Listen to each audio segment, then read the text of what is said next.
Welcome to the OC. I'm Phil. This is my co-host Corey, and tonight we're talking about BCI, which is what, Bell Corey? Communication Infrastructure. Oh wait, no. Whoa, No. that's exciting.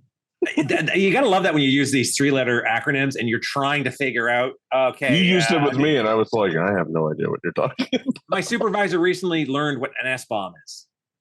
I also don't know what an S-bomb is. Software bill of materials, but he was involved in meetings, and it's like they're talking about it, and he was right.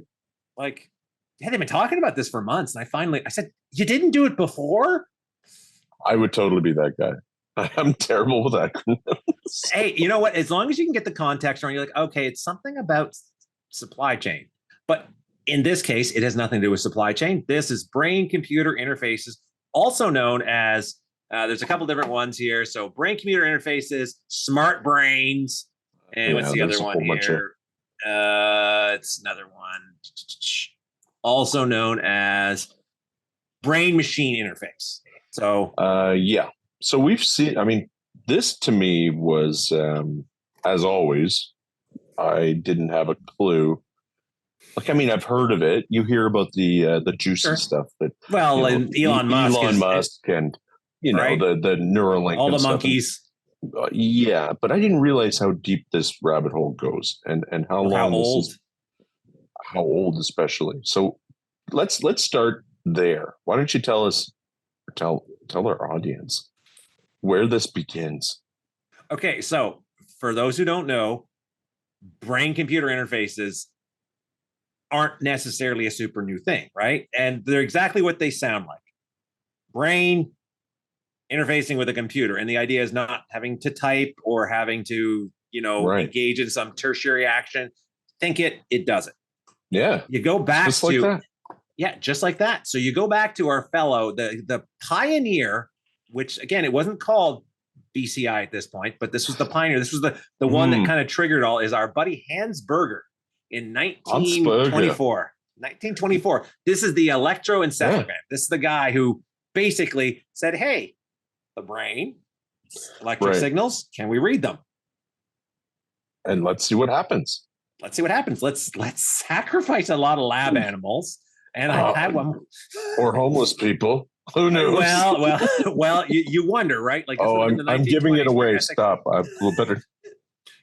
You do wonder when you look at that. You're like, 1920s. What do you think the medical ethics 1920 was like?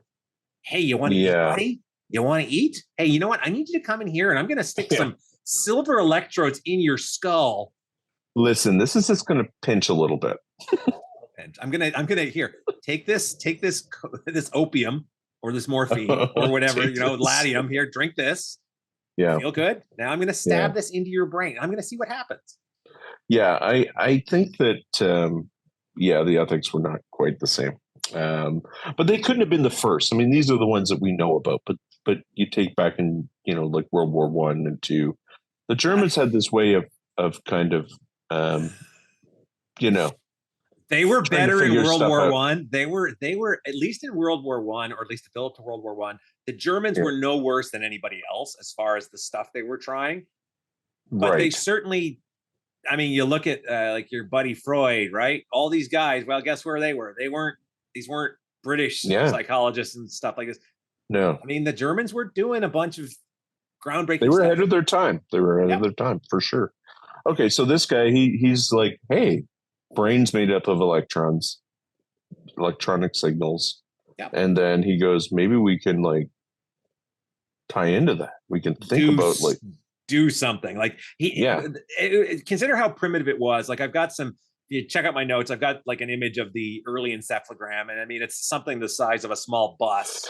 Like it's just, this is not sexy now. Like this is nothing micro. No. And it's the lame caps. And when I say lame caps, back in this day, that things weren't sensitive enough that they could go through the skull. You had to go off and stick stuff under the scalp at the very least, or into the brain, which involved, tepanning, where you drill holes in people's skulls and put stuff in. That has a name. Okay. It was actually a treatment for many, many things. Oh, was it? Okay. We still see it in medical science now when you have swelling on the brain, for example, where they remove sections of your skull.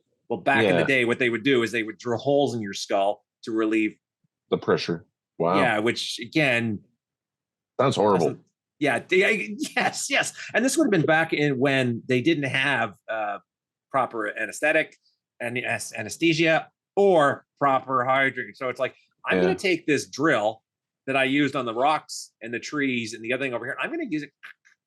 Apparently, though, your brain has no pain sensors, right? It So they can operate on your brain when you're awake. But I correct, mean, but they have to I'm get assuming the to it. skull, yeah, and your skull has sort of limited, they could probably use a low, like a, Oh like yeah, a low, yeah. It's skin yeah. itself on your skull, right? Like you're. And I mean, when you get through it, but still, Still, it's your Dr. brain. Penfield, right? Dr. Penfield. I smell burnt toast, Dr. Penfield from the Yes, those famous seizure commercials. Yeah, yeah, CDC. yeah, for Now you epilepsy. know. Now you know. But then, okay, let's fast forward a little bit. So they Yep. go, oh, we can maybe figure out how to. At this point, maybe they're thinking about controlling somebody or the brain. Well, this is it, right? Because Yeah. remember, at the time, we're dealing in this is the steam era. They have electricity, but We are in the robotics era aren't of necessarily a cold. thing. Yeah, that's right, right? Like they're not creating, drones Yeah. or arms or computer screen. Like they don't have TVs Right. at this point. This No. is very, very simple. So like, look, and actually, this fellow Burger, they created something called. He got a wave named after him called the Burger Wave. With something about that. Jesus. Anyway, Because of that. But so my what do you do with my reading kind of went forward to 1970 with this Vidal guy. So Jacques Vidal. that he's the guy who first coined the term BCI, and I've got in my notes. I've Yeah. got one of the drawings they had done about the hypothetical BCI. Right. And now there were studies on the brain way before that, but this Of course. guy was different. And this guy, somebody noticed that he was different. And then they called DARPA, which if we know what DARPA is, the Defense Advanced Research Projects Agency, otherwise known as those really weird dudes. It's funny you mentioned that because originally they weren't called DARPA; they were called ARPA. Now I don't ARPA, know. that's right. And it was Yeah. ARPA, after once the Cold War started, they were like, "Hey, listen, we got to make sure we don't want to fall behind the curve with this." So they created the Advanced Research DARPA. Anyway, Oh yeah, whatever it stands ARPA. for, they added the D after like, "Hey, you know what the primary? You know what this will all be good for? And you know who's going to fund this? The Defense Department. The military. They got lots of money. It's a rounding. You know what error. their budget is? A rounding error in the Pentagon's budget. That's all I know.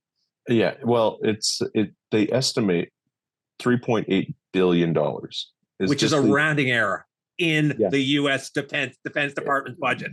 It's not even known, but they're like, this is what we estimate. Throw the money at it's a bottomless pit of money for this kind of stuff.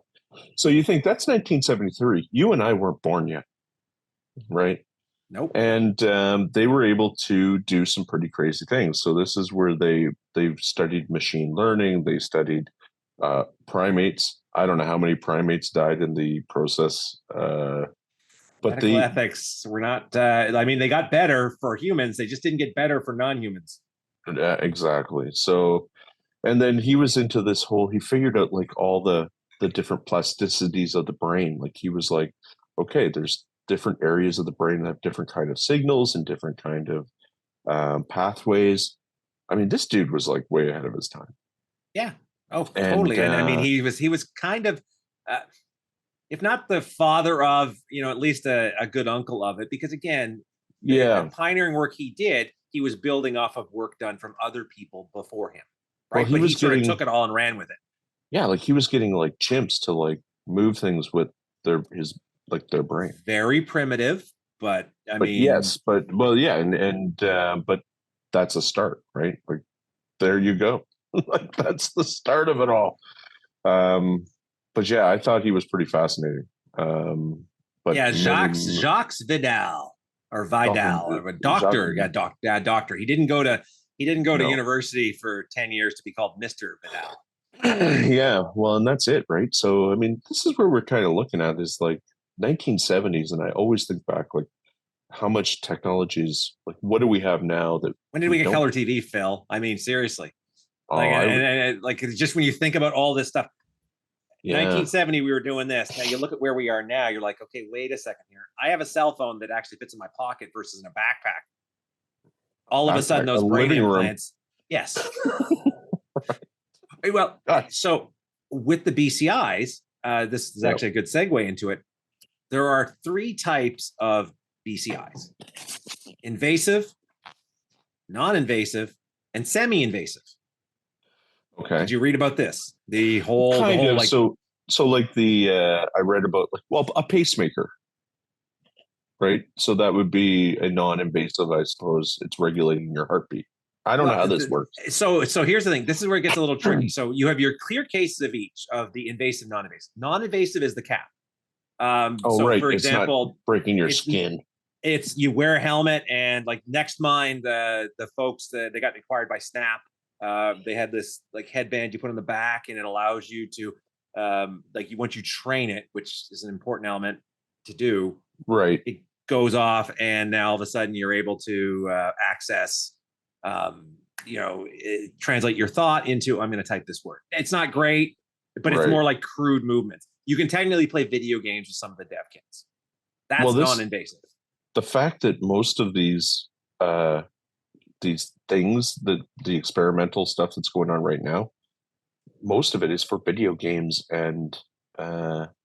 There's a whole list of companies that are they're video games, they're interactive stuff for online. It's kind of gimmicky right now with the non-invasive. It is, but it's also being funded by people, right? Like that's there's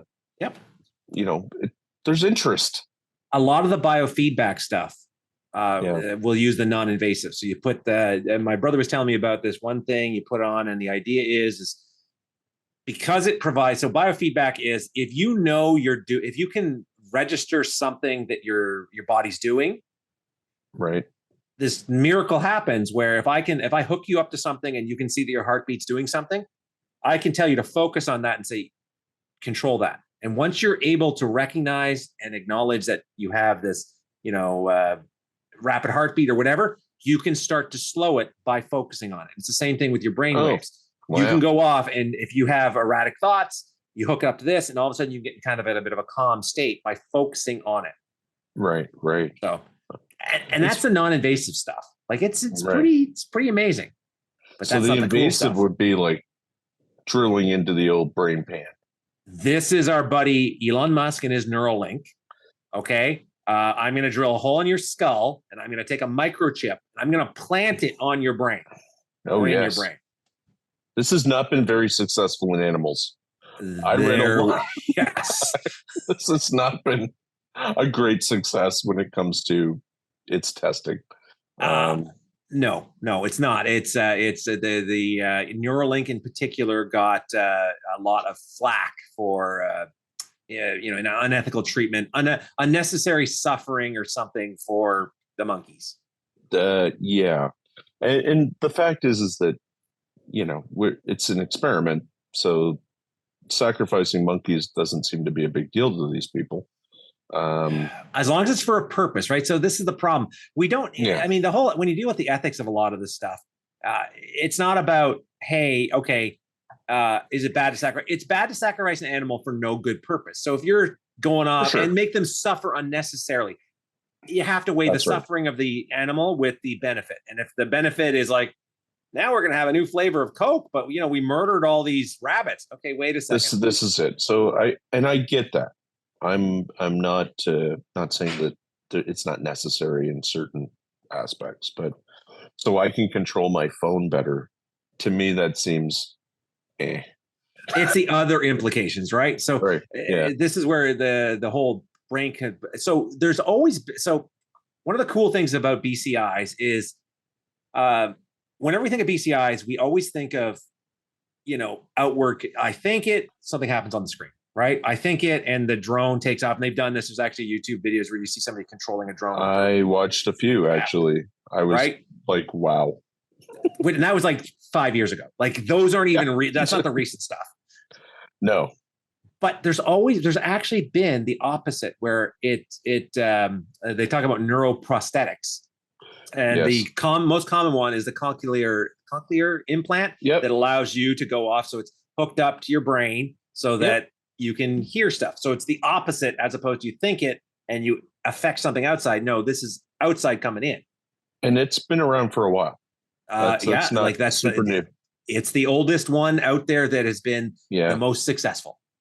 Right.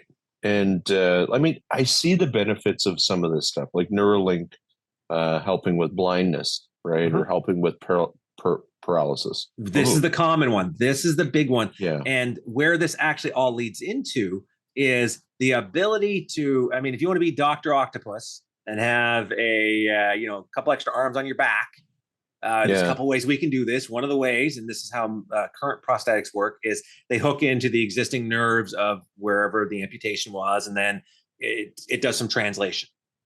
Right. Well, if you could wire, I mean, look at our computers. They're all wireless now, right? So why would we manually hook? We would mount that arm on you, but we would have it hooked into your brain wirelessly. Yeah. So the ethics of that brings that, and I didn't realize this, but there are laws with cyborgs. Did you read about a little bit? I touched on that, where it's like, okay, there's stuff that, wait a second here. Like there was one, I remember there was a professor who wired himself up and then he got all his stuff stripped out of him when he tried to get on a plane.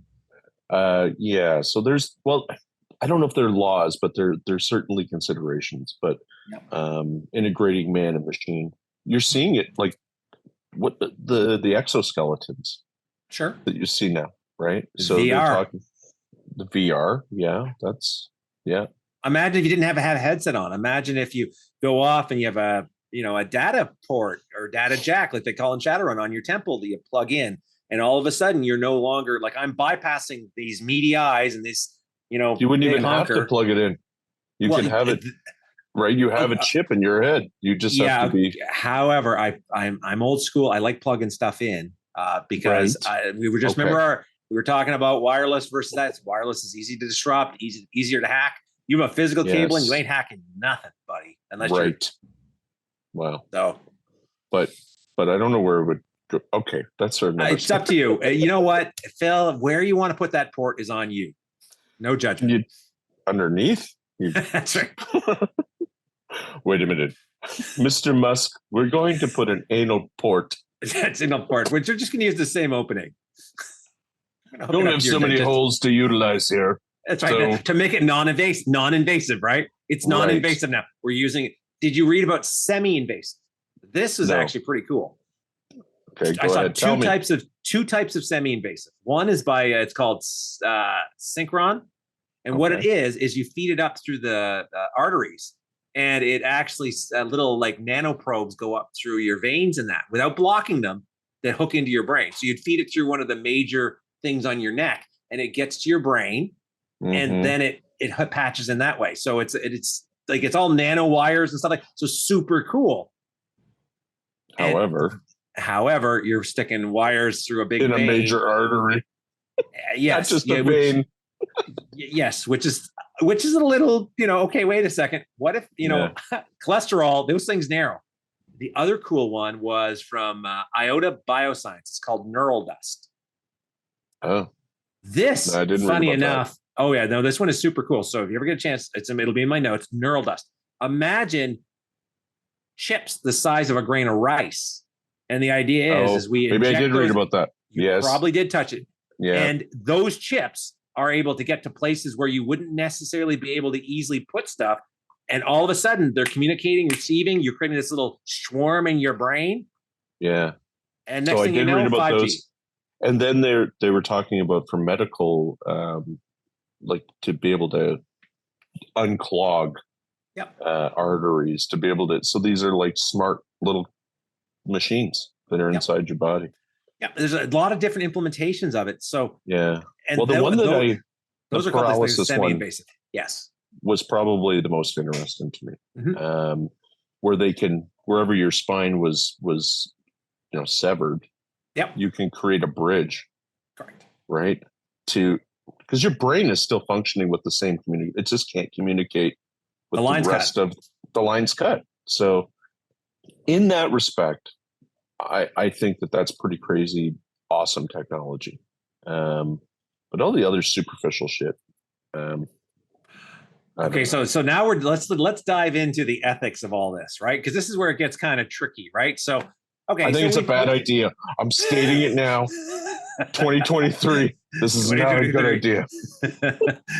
I Well, got this is it, right? bad feeling about this. When you move into this, right? So we all know Yeah. about the good aspects of it, right? So, you're blind, you can see. You can't walk, you can walk, right? Hmm. You can access, imagine not needing to use the computer screen. I'm able to feed stuff directly into, you don't have to check your phone. It's all in here. Great. That's awesome. Yeah. Okay. The bad parts. What are the bad parts, Phil? Oh, I don't know. Mind control, someone hacking your brain. You know, This all is the why we great can't have stuff. nice. This is why we can't have nice Yeah. things. You become a video camera. So, okay, did you read about the cat? This Yep. is so they now can extrapolate images from Very crude, but still they doesn't can do it. doesn't matter how crude it is, Corey. Yep. They sit a cat down in front of a movie. The cat's like, I'm watching a movie. I don't know what I'm doing here. Mm-hmm. And then they're able to extrapolate that information from its cerebral cortex and pull out images. Yep. The images are quite fascinating because the cat doesn't know what it's watching. Correct. It But it has is no idea. processing stuff. But it But is it's processing something. it is processing, and that leads me to okay. So our now everything we see and do, are we now like Big Brother is really watching through our own eyes? Isn't that Yeah. wouldn't that be? Think Yeah. about that for a minute. Mm-hmm. You're now a network. You're part of a fucking network. Yep. It's terrifying. And we both know that it's not going to be a benign thing. This is not going to be set up for your own benefit. Now, you might give up. So it's like our cell phones, right? So we already walk around the whole massive invasion that these things right here do for us. For sure. Is crazy. It tracks your location, your likes, dislikes, everything, right? To But call it a phone is absurd. It's not a phone. Well, few people use this phone, but the invasion that this thing does to your privacy is insane. But we give up that because of the advantages. Yeah. I can go off and look at the latest cat memes, right? I can go and take photos. I can do all this stuff, and I'm like, okay, but in exchange for that, what am I giving up? Your A lot of freedom. stuff. So imagine what you start putting implants in your head. Now, the whole mind control is crazy. The brain hacking is crazy. Look at the military applications of this. Oh, it's insane, and that's where DARPA comes in. I mean, now so right now there's talk. Have you heard of the Iron Man program? Is this part of the Future Warrior stuff where about the suits, or is this? It's a suit, but it's an interface. So the suit is connected to your brain, which is really how it's supposed to. Which is really how it kind of has to be for the Iron Man concept to work. You can't rely on something to. It's neurological. Play for your tongue. Yeah, look right? at on a screen, like exactly like you're touching a touch screen in the mask. This machine, and they've been working on it for a long time, and it's to make warriors. It may even be operational. Who knows? But it's if we're knowing about it and they're talking about this program, it means it's likely it's already finished. But the fact is that you have now military applications to make people think about this. So your reflexes can be faster, your computing can be like everything is enhanced. We've reached the age of superhumans, right? So well, this is it. So think about it this way: I don't need to be in the tank now, mind you. And there's always a counter move, checkmate. Check. Because, for example, once you start doing stuff like this, where you've got people with interfacing with the tank, for example, right now, whether they're in the tank, which is probably where they would be still, this whole idea of like, well, they'll be wireless. Wireless signals can be jammed. There's a reason why we don't see widespread use of drones in active combat. They're usually for a strike and done, is because you can jam those signals. Like electronic warfare exists. You don't need to do anything other than muck up the signal so the thing doesn't know what it's doing. So it's like, oh, I'll fall. I'll fall or I'll circle, right? And this is where the AI gets scary because once you have these things that they can, turn them into lethal autonomous weapons, they don't need to talk to home base. But that's not what this is about. It's about humans controlling stuff. Human, yeah. Well, and that's back to that whole idea that okay, well, there was one article I read about how you can trick your pituitary gland, right? So they to be able to release growth hormone, to be able to release testosterone, be able to really Yes. and create like from birth this Yes. monstrosity like super soldiers, Yeah. right? So it's kind of the ethics of it all is I don't Suppressing know. fear, Phil. Imagine the whole Yeah, idea that I could have a chip. Guess what? I don't need to worry about the morale of my troops. I turn them on, turn them on. I turn them off as I need yeah. to. It's like, guess what? Well, You guys are going to be marching. I am turning off your sense of self, your mhm. fear, your pain receptor. Like the pain. Just imagine as a do, soldier, turn off your well, do pain you remember what receptors. the Germans did? Yes. They gave their troops what was it, meth or whatever It was yeah, it was crystal meth. They had them all crystal on. meth. They had it all on. I don't know if it was called crystal meth at the time, but yeah, Yeah. they had So gotten the yeah, secret formula that and that don't is sleep. Super fucking like let's go, yeah. let's do But you're this. tweaked, but you have to keep them supplied, right? So this is the thing: is when the supply Yeah, ran down, their effectiveness. But you're right. You had these guys who were fearless, hyper aggressive, and boundless energy. boundless energy. All their teeth fell out, That's but right. That's right. we fed them soft food. That's right. That's exactly. But you know what? They're soldiers. The goal is if you're and this is as we see in history, we like to think we've come a far way. I guarantee if we have BCIs where I can turn you into a remorseless killing machine, I will do Of that. course, I of will course. go off and I will get your consent because you will agree to it for reasons. So the other thing is if you can take images of a cat's brain, can you take them out of a cat's brain so the cat doesn't remember it? Hmm. Right. So this is once you start having chips in brains, Mm-hmm. you could totally mess with, and you wouldn't necessarily take it out. You could take it out of, but you Or could put also it put it in somewhere. there. You could also take it out so that it's almost like a gate. Now, there's the implications of this are actually pretty cool from a therapy perspective. Imagine if I put look at post traumatic stress, right? Big problem for Fair enough. soldiers. Yeah.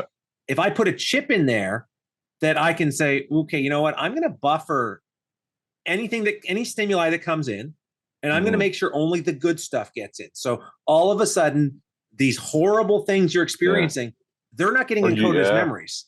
You don't remember them. Oh, I remember them because I've offloaded your chip, that's insane. but I've set it Never up even so thought that of that. I'm That's filtering. crazy. I'm filtering what's getting encoded as memories, or vice Yeah. versa. I Or am. you pick and choose yourself. You go, I only want to remember awesome shit. That's right. I'm going to look at my chip. Look at what I've done so far. Huh, that's terrible. Yeah. Delete. Right, but Because most also of us think spend our time lamenting about terrible things.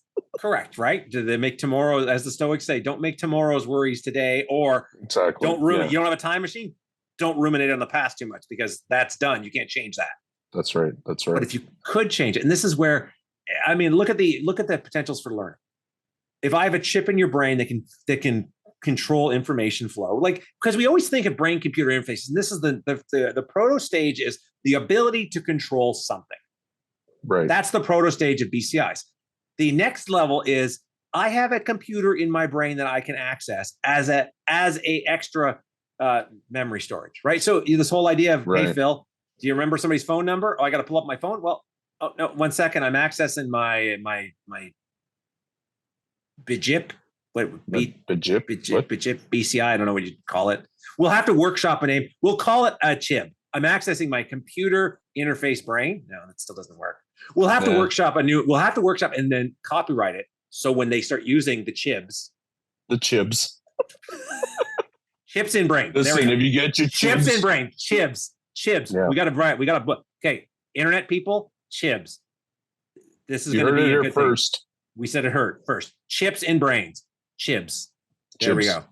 Anyway, so Yes. you've got your chibs you got your chibs set up so that you can go and do the whole I need to access a phone number. I'm going to access my chip. That makes sense. Yeah. Yeah. I like it, Corey. It's good.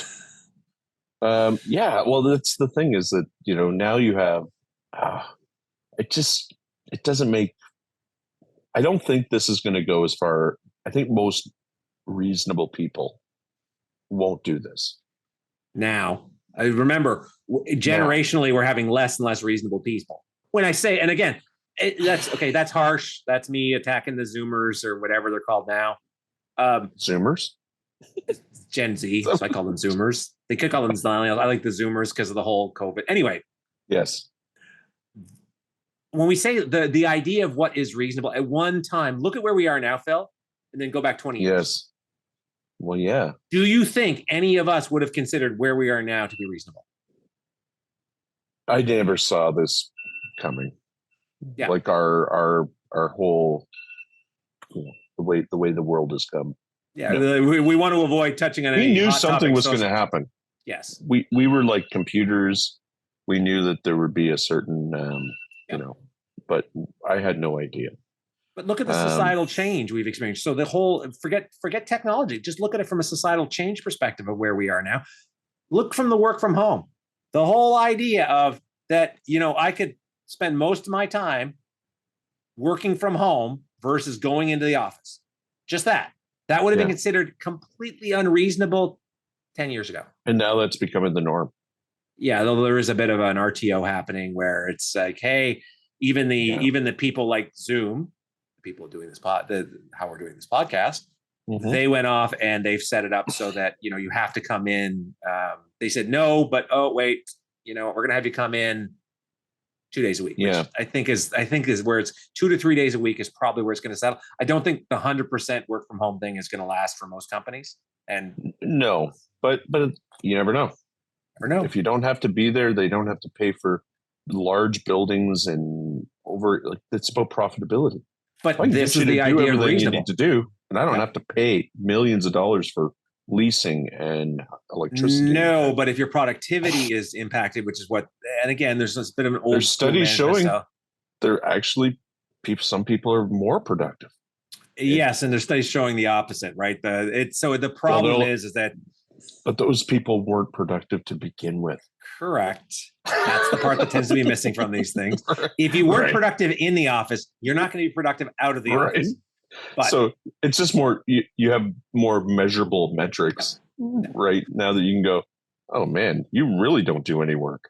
But this is the idea of reasonableness, and it changes over time. So you and I may say, there is no way I'm putting a chip in my brain so that I can, not spend the 15 seconds to lift up my phone and type a text. Right. But there are people who will say, 15, wow, really? I can do that? It's like, well, there's always the first group of people that go, I'm going to do it. And then we're all waiting to go. How are they doing? Effects? Did they work out well? Well, again, and this is where the invasive. It's like the vaccine. You're waiting. Yes. You're like, okay, you guys all go. I'm just going to hang back. Let's see. Give this a bit of time. See if you grow an arm out of your head, and we'll go from there. Yeah. Well, look at the whole idea. This is where the invasive, non-invasive, semi-invasive. Okay. Are people going to jump at the thing to put chips in their brain? No, but wait a second. You're telling me you could go off and slap this thing to my neck and it's going to work its way up, or I'm going to take this pill and it's going to work its way through my system. Okay, that doesn't sound bad. Right. Or I'm going to wear a special hat, or I'm going to wear a wristwatch. I mean, like people are already wearing smartwatches, right? So if you could wear a smartwatch that could talk to you, or the problem is everything's up here. So it'd have to be on here. Yeah. Maybe you get a cool tattoo on your forehead. I don't know. Or fake hair, or a cool hat. Who knows? What? A nice hat.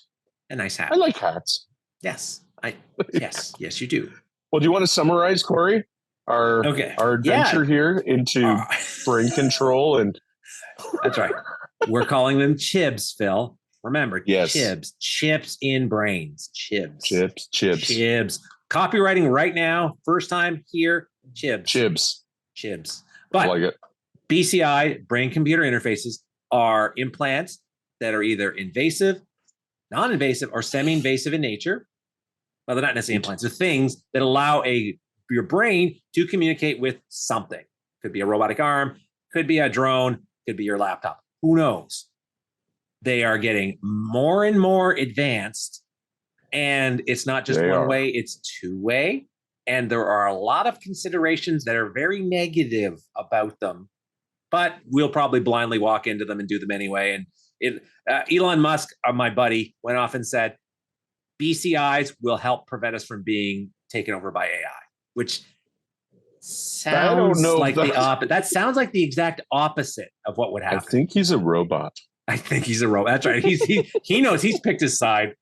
He's like, So- oh, this will be much better for not. It'll taking prevent us over." from being taken over by AI because the AI will already have taken us over. Okay. Right. Well, there you go. Yeah. So what are we going to do next week? I don't know. Phil, what are your thoughts on next week? I'd like to talk about the omission of the United States government. Omission or admission? Let's call it whistleblowing. Fair enough. The whistleblowing of a United States major who basically said that there are, there's aliens here. No. He never said aliens. He said non-humans. He said non-human biologics. Okay. Okay. We'll call it whatever you want to call it. Whatever you want to call it, because you don't want to sound like a weirdo, right? Yeah. I don't know of many dogs flying planes. So we'll just assume. That's right. Fair enough. Flying That's right. aircraft. So, yeah, I think that'll be fun. And there's a lot of guys out there right now who are like just jumping for joy. Bob Lazar, my guy, he's like, Bobby. He's like, I told you, people. I told you. You didn't listen to me. Fine. So, yeah, let's do that next week. Sound good? Sounds good. So we're talking about NBH, NHBs, non-human biologics. And we Look got at you and your acronyms. Yeah, chewing your acronym. Chibs, folks. Chibs. I tell you. And NHBs. Chibs. I've got to copyright that. I have to go off and chibs. You Chips do. and brains. Chibs. We have proof. All right. Money. All right. That's it. Thank you very much for watching the OC. I'm Phil. This is my co-host, Corey. And we'll be back talking about aliens next week. Non-human biologics, Phil. Whatever you want to call it. Take care, folks. Bye now.